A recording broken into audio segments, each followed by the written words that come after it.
Welcome back. My next guest says the Russia investigation has highlighted the need for internal reforms at the Justice Department. He made his case in an opinion piece for The Hill that you see right here. I want to bring in John Solomon, his opinion contributor for The Hill. And John, your most recent op-ed, it is great to have you on the show, and your great reporting on this subject. Your most recent op-ed goes through this triangle of people that were feeding information into the FBI. Tell us about it. Absolutely. We used to have the Bermuda Triangle. Now we have the Fusion GPS Triangle. One corner, you got Christopher Steele, a British intelligence agent desperate to influence the election because he's desperate to defeat Trump. He's also being paid by Hillary Clinton. Then you've got Nellie Orr, the wife of a senior Justice Department official, being paid by the same firm, Fusion GPS, on the same project to find Russia dirt on Trump. And then the last corner, you got Glenn Simpson, the founder of Fusion GPS and a contractor for Hillary Clinton. In the middle of those three is Bruce Orr, senior Justice Department official, taking highly uncorroborated, highly partisan, highly conflicted information and getting it to the top of the FBI and Justice Department, and nobody saw a problem with that. All because they just didn't like him and they just didn't want him as president. So they decided to come up with a scheme to actually spy on American citizens. Do you think John Durham is aware of all of this? Where is that investigation today?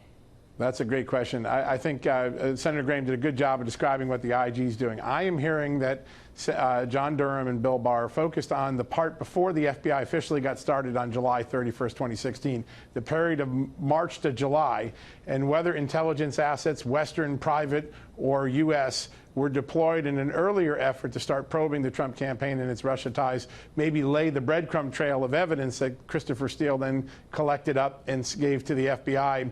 That's where I think when you heard the term the other day from the Attorney General, I believe there was political surveillance going on. I think that's what he's referring to. Yeah, and this is all, we know that there were informants thrown at certain Trump campaign people like George Papadopoulos. Papadopoulos has been on this program, and he told me directly on this show that Mifsud was the guy that they wanted him to meet in Italy. He had this job at the Center for Law, International Law, and they said, oh, don't quit yet to go work for Trump. We want to send you to Rome. We want you to meet Mr. Joseph Mifsud. That is the individual who told him Russia has emails of Hillary Clinton. Why is that important, John? Well, I interviewed Mr. Mifsud's lawyer the other day, Stefan Rowe, and he told me, and he also provided some deposition evidence to both Congress and myself, that his client was being directed, had long worked with Western intelligence, and he was being directed specifically, he was asked to connect George Papadopoulos to Russia, meaning it was an operation, some form of an intelligence operation. That was the lawyer's own words for this. If that's the case, that means that the flashpoint that started the whole investigation was in fact manufactured from the beginning. Manufactured from the beginning. In other words, they put this guy Mifsud on George Papadopoulos. He drops a bomb on his lap saying, yeah, Russia has emails, with hopes that Papadopoulos goes and tells Trump and starts getting them involved in a conspiracy. Meanwhile, he's working for Western intelligence. Mifsud is.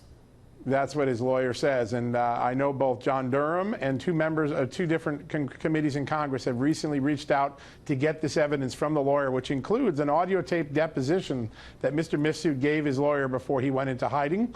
So there's a lot of evidence that can be combed through. We can get to the bottom of this. But I think the Barr-Durham investigation is looking much more intensively at a period that hasn't gotten much scrutiny in the American public, and that's that March to July timeframe. Real quick, same question I asked Lindsey Graham. Who do you think is the mastermind? One word, real quick. I think the CIA, we have to take a closer look at them. We're starting to see some sign of it. We will leave it there. John Solomon, good to see you. Thanks. Have a great Sunday.